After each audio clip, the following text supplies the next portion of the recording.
मृत्यु के बाद उस आत्माओं की दुनिया का एक्सपीरियंस वो कैसा होता है, ये मैंने पिछली कड़ी में आप सभी के साथ रागेश्वरी जी का एक्सपीरियंस शेयर किया था।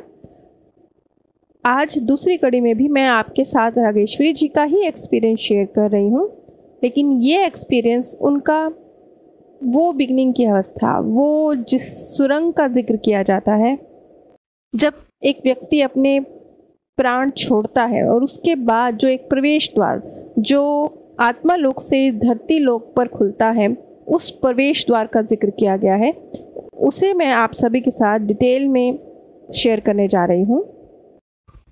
यहाँ पर एक बहुत ख़ास बात है कि मृत्यु को हम लोग बहुत दर्दनाक मानते हैं, लेकिन इसके विपरीत जिन लोगों को मृत्यु के एक्सपीरियंस हुए हैं, थोड़ा थोड़ा डिफरेंट तो रहता ही है, सबके अपने अपने कर्म है, उस आधार पर कुछ तो फ़र्क रहता ही है, लेकिन जो 90% चीज़ें निकल के आई हैं वो ये कि जब शरीर की मृत्यु होती है तब एक इस तरह की फीलिंग होती है जैसे आपके ऊपर किसी ने 100 किलो का बोझ लादा हुआ हो और आपको चलने में दिक्कत आ रही हो, और फिर आपसे कहा जाए कि ये 100 किलो रख दो और अब चलो, तो आपको कितना हल्कापन महसूस होगा बस। लेकिन मैं कहती हूँ 100 किलो नहीं, ये जो 1000 किलो का बोझ हमने लादा हुआ है ना, ये हमारे शरीर और हमारे इमोशंस का है।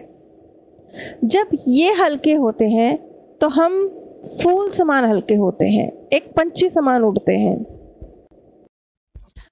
अब ये एक्सपीरियंस तो आप लोग को इस जीवन का भी होगा कि अगर कोई भारी चीज़, कोई इमोशन आपको बहुत भारी लग रहा है और जब वो हल्का होता है तो आपको ऐसे लगता है एकदम से आप हल्के हो गए, जैसे मनोबोझ उतर गया हो।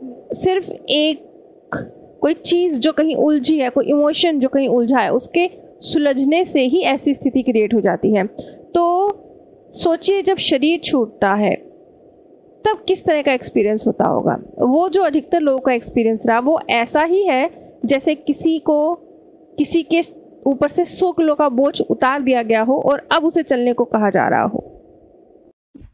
जिस सुरंग का जिक्र किया जाता है मृत्यु के समय, जिस सुरंग को देखने का जिक्र किया जाता है, ये सुरंग दोनों समय पर खुलती है, उस समय पर भी जब आपकी मृत्यु होती है और तब भी जब आपका बर्थ होता है, जब आप माँ के गर्भ में प्रवेश करते हैं।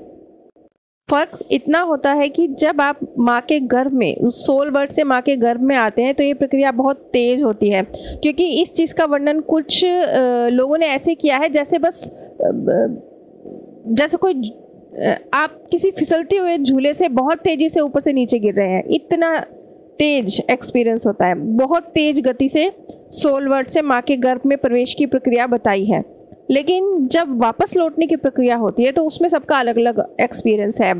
कुछ लोगों को तो बहुत सेकंड्स में, इतना सेकंड्स में होता है कि उन्हें वो सुरंग का भी एक्सपीरियंस उनको अच्छे से नहीं होता, वो इतनी तेजी से क्रॉस करते हैं।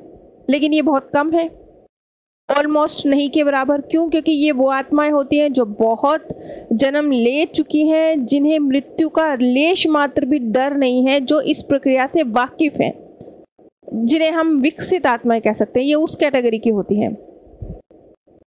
दूसरी कैटेगरी में वो आती हैं जो कहती हैं कि बिल्कुल हमारे सामने, बिल्कुल जस्ट हमारे सामने वो सुरंग खुली हुई थी और हम उसमें आसानी से प्रवेश कर रहे थे, बहुत हल्के होकर।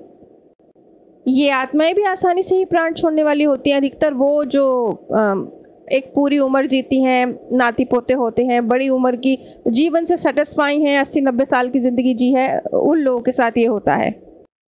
एक तीसरी कैटेगरी है जिसमें वो कहते हैं कि सुरंग का अनुभव थोड़ी देर से हुआ, या वो थोड़ी दूरी पर थी, या मुझे अंधेरा दिखाई दे रहा था सुरंग में, या मुझे ऐसे लग रहा था कोई मुझे ज़बरदस्ती खींच रहा है सुरंग में। ये अलग अलग जो एक्सपीरियंस होते हैं ये उनके होते हैं मोस्टली, जो जाना नहीं चाहती किसी भी रीज़न से, चाहे उम्र छोटी हो, चाहे कार्य बाकी हो, पीछे शरीर के साथ जुड़ाव हो, चीज़ों के साथ कोई भी रीज़न हो, वो जाना नहीं चाहती, लेकिन उनको सोल वर्ल्ड जाना है और उनके पास बहुत सारे केस में ज़्यादा जीवन जीने के एक्सपीरियंस भी नहीं होते। तो इस तरह की आत्माएं होती हैं जिनको ये अनुभव होते हैं कि बस उन्हें जाना पड़ रहा है उस सुरंग में, वो जाना नहीं चाह रही हैं। और एक चौथी कैटेगरी भी होती है जिसका हम जिक्र नहीं करेंगे, ये वो होती है जो जाती ही नहीं है, एक्चुअली उनके लिए सुरंग खुलती ही नहीं है। ये बहुत नेगेटिव किस्म की आत्माएं होती हैं, उनका जिक्र कभी डिटेल में किसी और वीडियो में किया जाएगा। अब मैं आप सभी के साथ रागेश्वरी जी का उनका जो लास्ट जो उनकी पास्ट बर्थ में डेथ हुई और उसके बाद जो उन्होंने सुरंग का एक्सपीरियंस किया, वो मैं आप सभी के साथ शेयर कर रही हूँ। ये मेरे बहुत नज़दीक है, बहुत करीब, जैसे एक दरवाज़ा है, मैं उसे खोलकर अंदर प्रवेश कर रही हूँ। उसके दूसरे छोर पर रोशनी है। मुझे ऐसा लग रहा है जैसे कोई मुझे खींच रहा है, लेकिन मुझे लगता है मुझे इस सुरंग में आराम से तैर कर जाना चाहिए।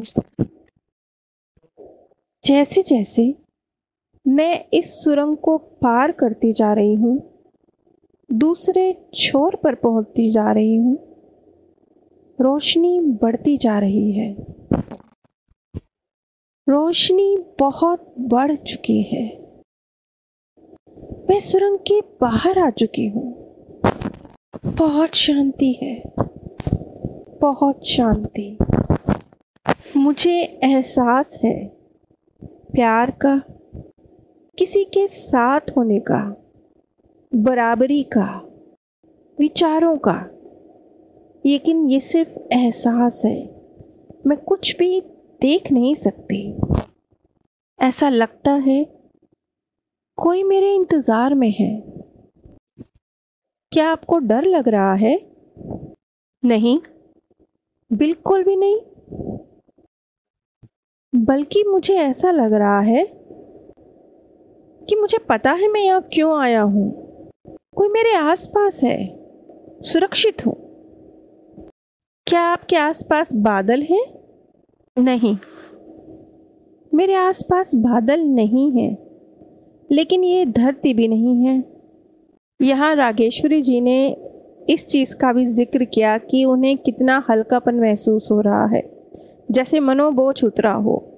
जब उनसे पूछा गया कि वो आगे बढ़े, उनको रास्ता पता है ना, तो उन्होंने कहा कोई मेरे साथ है जो मुझे गाइड कर रहा है, और मुझे लगता है कि मैं सब जानती हूँ। एक स्थान पर उन्होंने ये भी कहा कि मुझे खुशबू का एहसास हो रहा है, मुझे स्वाद का एहसास हो रहा है। और जब उनसे पूछा गया तो कि क्या ये एहसास जैसा आप जीवन में भोजन करते हैं, खुशबू महसूस करते हैं, वैसा है? नहीं, उससे बहुत बहुत अलग और बहुत प्यारा एहसास है। तो क्या शरीर ना होने पर भी स्वाद और खुशबुओं का एहसास होता है? हाँ, बिल्कुल होता है। क्या जो धरती पर आपने स्वाद और खुशबुओं के एहसास लिए, ये वैसा है? नहीं, बिल्कुल वैसा नहीं है। और मुझे वो अच्छी तरह याद है। जिस तरह के एक संगीत कह लीजिए, आवाज़ कह लीजिए, इस तरह का एक्सपीरियंस इन PLRs में लोगों ने दर्ज कराया है, इसी तरह के कुछ एक्सपीरियंस तब भी होते हैं जिन लोगों को कोमा की स्थिति में जो लोग पहुंच जाते हैं, मृत्यु के बिल्कुल निकट पहुंच जाते हैं, या जिन लोगों को एनेस्थीसिया दिया जाता है और एक तरह से वो ख़तरनाक स्टेट में होते हैं, तो उस वक्त भी लोगों को कुछ इसी तरह की साउंड सुनाई दी हैं, म्यूज़िक सुनाई दिया है। पिछली कड़ी में रागेश्वरी जी ने एक ऐसे स्थान का वर्णन किया था जिसमें उन्होंने आत्माओं का, रेलवे स्टेशन कह लीजिए, हवाई अड्डा कह लीजिए, जो भी नाम रख लीजिए, इस तरह के एक स्थान का जिक्र, इस तरह के एक स्थान का एक्सपीरियंस उन्हें हुआ था। और आज मैंने रागेश्वरी जी का ही जो उनका सुरंग का एक्सपीरियंस है, सुरंग से बाहर का छोटा सा एक्सपीरियंस है, वो आप सभी के साथ शेयर किया है। अगर आप पास्ट लाइफ रिग्रेशन सीखना या करवाना चाहते हैं तो आप सामने स्क्रीन पर दिए गए व्हाट्सएप नंबर पर संपर्क कर सकते हैं। आप सभी पर परमात्म सौंदर्य, प्रेम और आनंद सदैव बरसता रहे। आप सभी दिव्य परम धाम में स्थान प्राप्त करें।